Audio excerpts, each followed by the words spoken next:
മറ്റൊരു കാര്യം, ഇവിടെ വിവാദ വിഷയങ്ങളെയാണ് കൂടുതൽ ചർച്ചയ്ക്കിടയാക്കിയത് എന്നാണ് ആരോപിച്ചത്. വിവാദങ്ങൾ ഉണ്ടാക്കിയത് ഇടതുപക്ഷ ജനാധിപത്യ മുന്നണിയല്ല. കള്ളപ്പണം പെട്ടിക്കൊണ്ടുവന്നത് ഇടതുപക്ഷ ജനാധിപത്യ മുന്നണിയല്ല. വ്യാജ കള്ള് പിടിക്കപ്പെട്ടത് ഇടതുപക്ഷ ജനാധിപത്യ മുന്നണിയുടെ പ്രവർത്തകരെയല്ല. സ്പിരിറ്റ് പിടിച്ച ആ കേസിൽ പ്രതി ഇടതുപക്ഷ ജനാധിപത്യ മുന്നണിയുടെ പ്രവർത്തകരല്ല, കോൺഗ്രസിൻ്റെ സജീവ പ്രവർത്തകനാണ്, കോൺഗ്രസ് നേതാവിൻ്റെ സഹോദരൻ്റെ മകനാണ്. ഞാൻ അന്ന് തന്നെ സൂചിപ്പിച്ചിരുന്നു. ഏറ്റവും അവസാനം വ്യാജ വോട്ട്, ഒരൊറ്റ വോട്ട് പോലും ഇടതുപക്ഷ ജനാധിപത്യ മുന്നണി അത്തരത്തിൽ ചേർത്തിയിട്ടില്ല. തികച്ചും നിയമപരമായ വോട്ടുകൾ മാത്രമാണ് ഇടതുപക്ഷ ജനാധിപത്യ മുന്നണി ചേർത്തിയിട്ടുള്ളത്.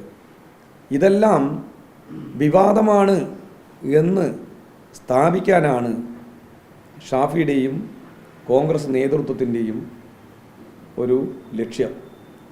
ആ ലക്ഷ്യം സാധിക്കാതെ പോയി എന്നുള്ളതാണ് അവരുടെ നിരാശ. ആ ലക്ഷ്യം സാധിക്കാതെ പോയത് അവർ നടത്തിയിട്ടുള്ള ഏറ്റവും ഹീനമായ ഒരു തെരഞ്ഞെടുപ്പ് രംഗത്ത് ഒരിക്കലും അവലംബിക്കാൻ പാടില്ലാത്ത ചില പ്രവൃത്തികളാണ് ഇത്തരം കാര്യങ്ങൾ ഈ മണ്ഡലത്തിൽ ചർച്ച ചെയ്യാനിടയായത്. ഈ രൂപത്തിൽ വിവാദങ്ങൾ ഉണ്ടാക്കിയവർ കോൺഗ്രസും UDF-ഉമാണ്, ഇടതുപക്ഷ ജനാധിപത്യ മുന്നണിയല്ല. ഈ മണ്ഡലത്തിൽ കേന്ദ്ര ഭരണത്തിനെതിരെ ശക്തമായ ചർച്ച നടത്തിയിട്ടുണ്ട്. അതുപോലെ തന്നെ BJP-യുടെ മുനിസിപ്പൽ കെടുകാര്യസ്ഥിതിയും അഴിമതിക്കെതിരെ ശക്തമായ ഇടപെടലും ചർച്ചയും ഞങ്ങൾ ഉയർത്തിക്കൊണ്ടുവന്നിട്ടുണ്ട്. കേരളത്തിലെ വികസനക്ഷേമ പ്രവർത്തനങ്ങൾ ഞങ്ങൾ ഉയർത്തി കാണിച്ചിട്ടുണ്ട്. അപ്പോൾ രാഷ്ട്രീയ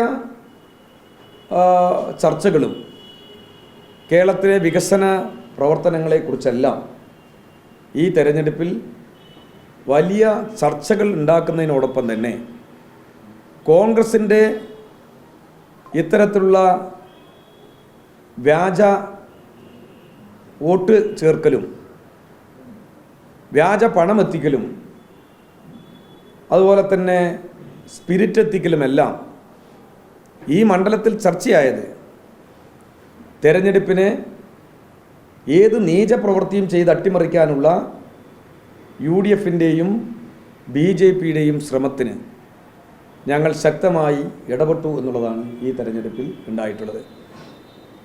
അല്ലാതെ വിവാദങ്ങൾക്ക് തിരികൊളുത്തിയത് ഞങ്ങളല്ല. ഇതിൻ്റെ എല്ലാം ഉത്തരവാദിത്വം, ഈ പറഞ്ഞ എല്ലാ ഹീന ശ്രമങ്ങളുടെയും ഉത്തരവാദിത്വം UDF-നാണ്. BJP സ്ഥാനാർത്ഥി എന്തോ ഒരു കണക്കൊക്കെ പറയുന്നുണ്ടായിരുന്നു മാധ്യമങ്ങളോട്. ഞാൻ 55,000 വോട്ട് പിടിക്കും, ബാക്കി 2 സ്ഥാനാർത്ഥികളും ചേർന്ന് 45,000 മറ്റോ പിടിച്ചാൽ ഞാൻ 5,000 വോട്ടിന് ജയിച്ചു കളയുന്നതാണ് പറഞ്ഞെന്നാണ് ഞാൻ കേൾക്കുന്നത്. നിങ്ങൾക്കറിയാം. ആ പറഞ്ഞ കണക്ക് തന്നെ കിട്ടണമെങ്കിൽ 1,45,000 വോട്ട് പോൾ ചെയ്യണം. ഇവിടെ 1,37,000 വോട്ടാണ് പോൾ ചെയ്തിട്ടുള്ളത്. അപ്പോൾ BJP-യുടെ സ്ഥാനാർത്ഥി പറഞ്ഞ കണക്കിനനുസൃതമായി വോട്ട് കിട്ടണമെങ്കിൽ പറഞ്ഞതിനേക്കാൾ വോട്ട് പോൾ ചെയ്തിരിക്കണം. അപ്പം അതുകൊണ്ട് തന്നെ ഇവരെല്ലാം തോൽക്കും എന്നുള്ളതിൻ്റെ ഏറ്റവും വലിയ വേവലാതിയിൽ നിന്നാണ് ഇന്ന് കോൺഗ്രസും BJP-യുമെല്ലാം ഇത്തരം വാദങ്ങൾ നടത്തിയിട്ടുള്ളത് എന്നാണ് എനിക്ക് സൂചിപ്പിക്കാനുള്ളത്.